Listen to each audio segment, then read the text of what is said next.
último dirigente de la Unión de Repúblicas Socialistas Soviéticas. Procedente de una familia campesina rusa de la región del norte del Cáucaso, estudió Derecho en la Universidad de Moscú, 1950-55. Allí se casó con Raisa Maximovna Titorenko y se afilió al Partido Comunista. De regreso a su región de origen, realizó una rápida carrera política, ascendiendo a cargos de responsabilidad regional en las Juventudes Comunistas y en el partido. Completó su formación con estudios de agronomía en los años 60, lo cual le permitió obtener su primer gran éxito político al afrontar la catastrófica sequía de 1968.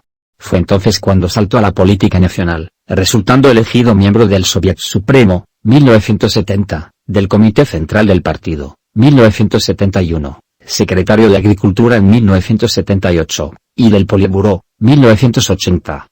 Esta rápida ascensión culminó con su elección como secretario general del Partido Comunista del URSS tras la muerte de Konstantin Chernenko, 1985, por un estrecho margen de votos. Obtenía así el máximo poder de la declinante potencia soviética, que se completaría con su nombramiento como presidente del Soviet Supremo y jefe del Estado, 1988.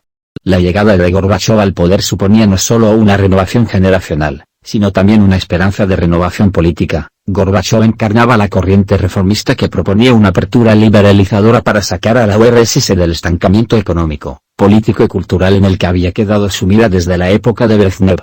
Gorbachov no defraudó esas expectativas, pues desde 1990 puso en marcha un programa político extremadamente audaz que no solo acabaría con la dictadura comunista en la URSS, sino con la propia existencia de aquel Estado, transformando así profundamente el escenario internacional. Dicho programa, sin embargo, era obra de un comunista convencido, deseoso de reforzar y perfeccionar el régimen socialista mediante la transparencia, glasnost, y la reestructuración, perestroika. La glasnost se produjo primero y con más facilidad. Gorbachov implantó una mayor transparencia informativa, acabó con la represión hacia los disidentes, desmontó el estado policial y la censura de prensa, restauró cierta libertad de expresión y reconoció públicamente los crímenes y los errores cometidos en el pasado por el partido y por el Estado soviético. Con todo ello se ganó el apoyo de los gobiernos y de la opinión pública occidental. Esta acogida no es de extrañar, dado que Gorbachov practicó una política exterior pacifista, llevando de hecho a la URSS a renunciar a su papel de gran potencia mundial, con tal de reducir así los pesados gastos militares que apenas podía soportar la debilitada economía del país. Tratado de desarme pactado con los Estados Unidos de Ronald Reagan en 1987, y retirada de Afganistán en 1989.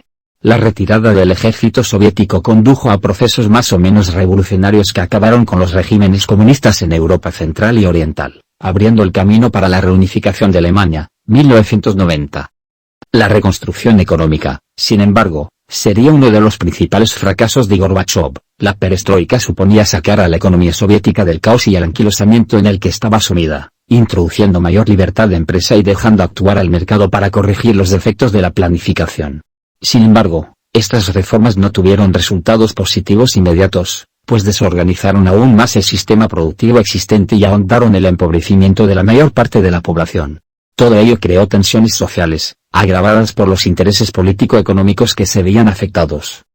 En el aspecto político, se inició una apertura que debía conducir gradualmente a una democracia pluripartidista, pero los avances en ese camino, considerados excesivos por la vieja guardia comunista, fueron considerados demasiado lentos por la creciente oposición ajena al partido. Gorbachov y su equipo avanzaban despacio por las resistencias existentes dentro del régimen y por el temor a perder el control del proceso.